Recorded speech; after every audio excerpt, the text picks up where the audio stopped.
Doctor, இந்த செய்தி அவங்க ஃபேமிலிக்கு தெரிஞ்சா உடஞ்சு போயிடுவாங்க டாக்டர். அவர்கிட்ட சொன்னீங்கன்னா அவர் தாங்கவே மாட்டாரு டாக்டர். எந்த கஷ்டமா இருந்தாலும் என்னோட போயிட்டும்.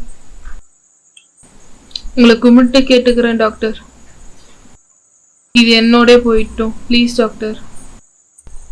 இல்லைம்மா, அது பெரிய தவறுமா. ஒரு பேஷண்ட்டுக்கு ஏதாவது ஒரு விபத்து நடந்து போச்சுன்னா அது சம்மந்தப்பட்ட பேரண்ட்டுக்கிட்ட கண்டிப்பாக சொல்லியே ஆகணும். அதுதான்மா டாக்டரோடைய தர்மம், இல்லையா டாக்டர்? ஆமாம் டாக்டர், இந்த பொண்ணுடைய உணர்வுக்கும் கொஞ்சம் மதிப்பு கொடுப்போமே ப்ளீஸ் டாக்டர்.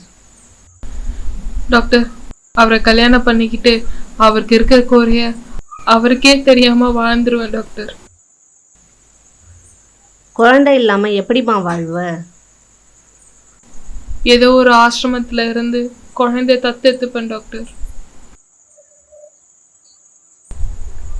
ஓகேம்மா, டாக்டர் சொன்னதால் அந்த ரிப்போர்ட்டை உங்கள் கையில் கொடுத்துட்றேன், நீங்கள் வாங்கிக்கோங்கம்மா.